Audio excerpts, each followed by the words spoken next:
Good evening, everyone. Welcome to session 6, where we'll focus on template F, which is your commentary template. I'm really excited to engage with you on this because it means you're halfway done. So, congratulations on making it to this point of the CAL TPA. I want to highlight that we have closed captions recorded. So, if that is helpful for you, it's available. And I'll also make sure to have all of these directions written out for you as well. Okay, I'm going to share my screen and you have these slides in the same place where you access this video. Here we go. All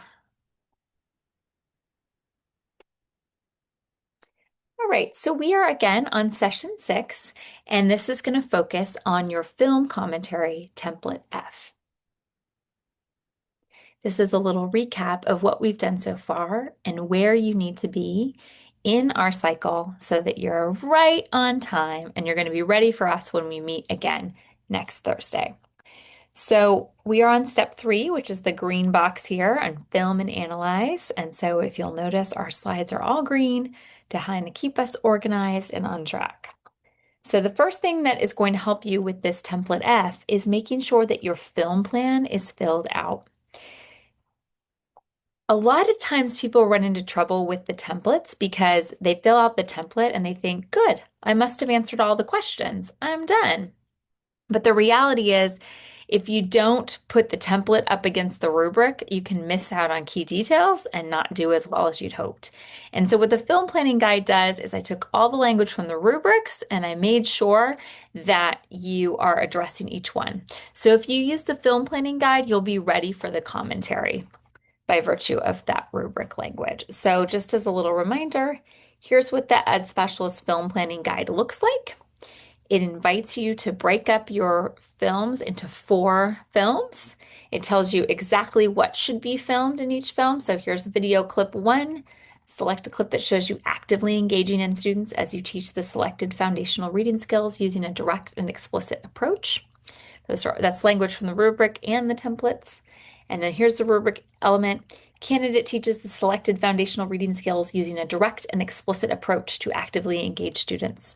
So in writing my film planning guide, I'm going to say to my filmer, hey, film me modeling examples of smoothness while reading fluently and non-examples of smoothness while not reading fluently. Then film the student-facing checklist that I designed to measure fluency with students. So I would instruct my filmer to do that, and then my commentary would explain that process. And I'll give you some examples of that as we move through our time together. But essentially, that film planning guide that we've already completed by the end of September, that's going to be a really good stepping stone for you as you move into template F. So by now, we hope you filmed your lesson series and conducted your assessments. Filming should have been completed by tonight, but if you still need a little room, that's okay. We still got time, get it done. The big thing is we need that filming done and complete the commentary template F by next week, so 10/9. So that is essentially where we're at right now. And so hopefully that helps you understand where we're going and what you need to do to get there. All right, let's zero in a little bit more on that film planning guide that I referenced earlier and selecting your clips. So first we fill out that film planning guide like we've done previously. It's right there.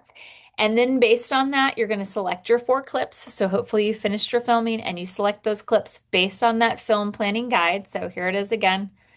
So you've selected one clip that is about your foundational reading skills that hopefully has all these rubric elements in it.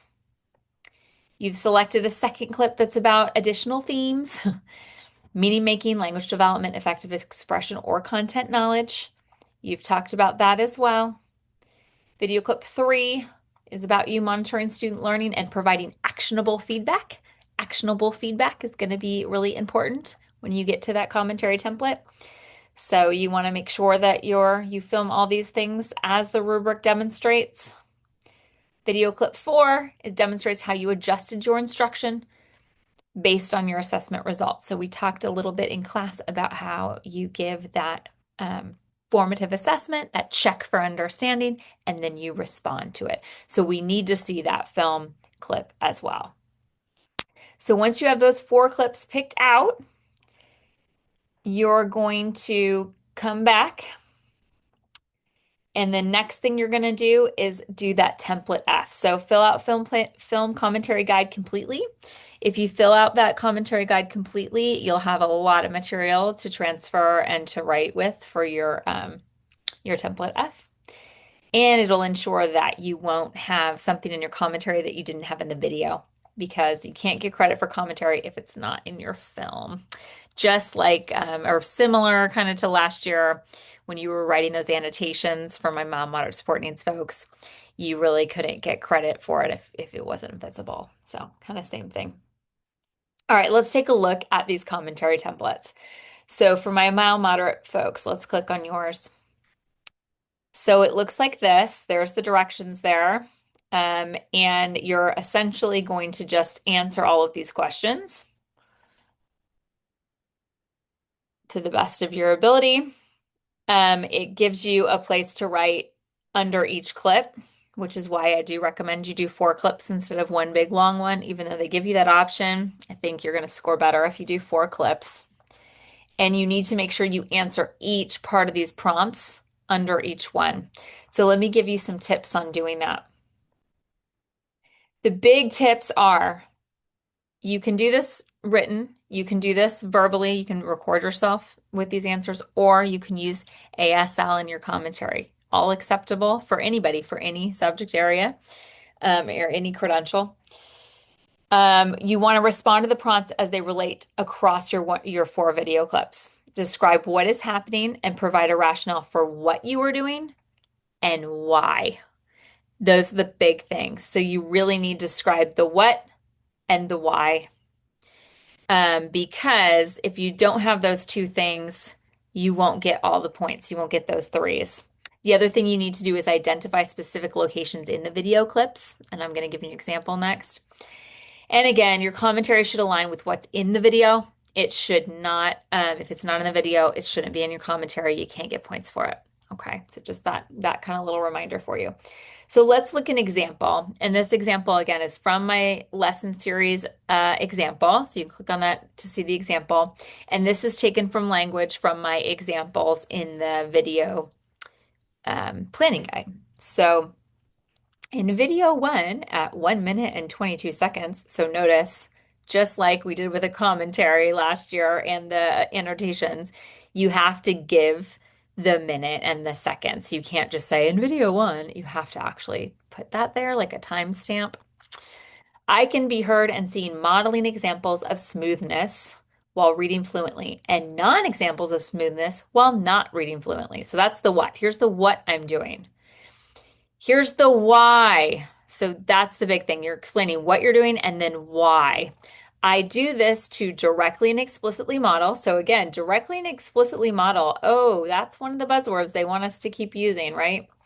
What fluent readers reading sounds like. And I invite students to participate in naming the why my speech is fluent by comparing it to non-fluent speech. So you're really explaining the what. You told the what, but now you're explaining the what. You're saying, what the what is. This creates active student engagement and uses research-based best practice strategy of using examples and non-examples to help students co-create norms for the rubric I will use to measure fluency. That's the why. I could go even further and say co-creating rubrics with students creates deeper buy-in and understanding. So again, it's really what we want to do is say why and then say why again. It's the chain of whys. Why are you doing this? Give an answer. But why? Give another answer. Some of you, I've noticed when I've done some reading of your work, it's a little short, friends. We really have to elaborate.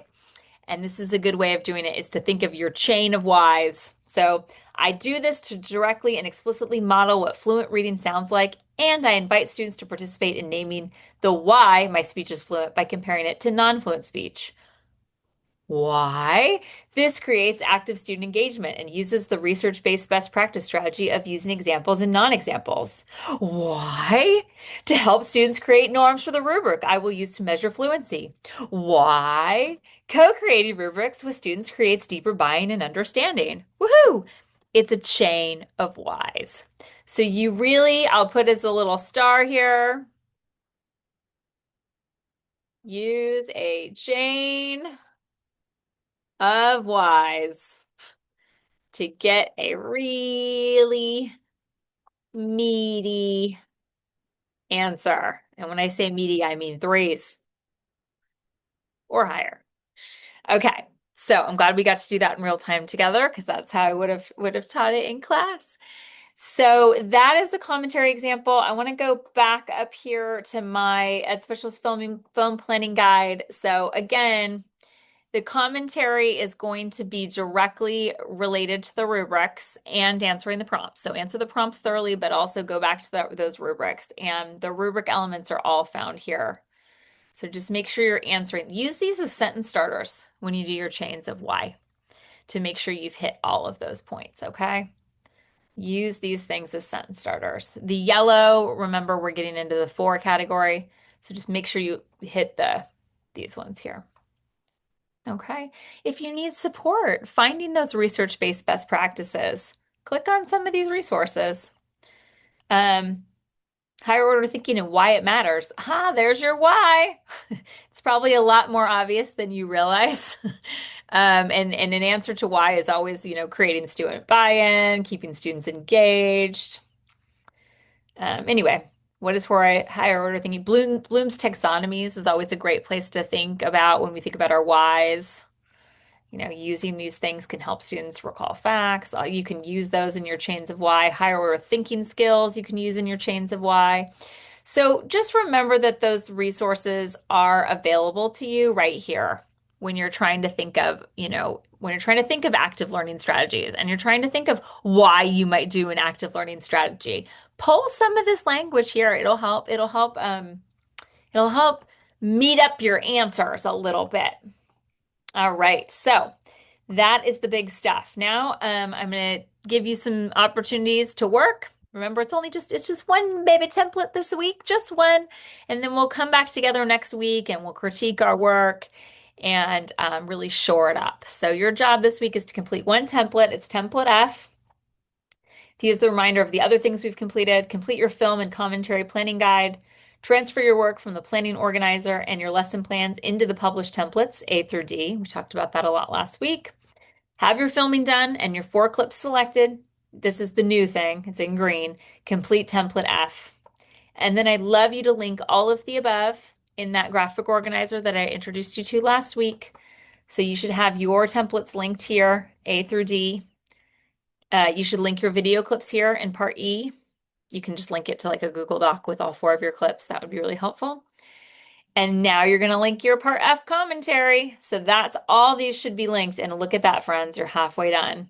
That's what we want by next week so we can exchange them, critique, give each other feedback, and then we'll start engaging in the reflection part. I'll start to teach you that little by little when we come back together next week. So that's where we're at. If you have any questions or concerns, you can always reach out to me at my email, sbarnes@hightechhigh.org. But I will have time next week. We'll really have a nice long class and help you with all of it. So thank you again, and I look forward to seeing you all next week. Have a wonderful evening.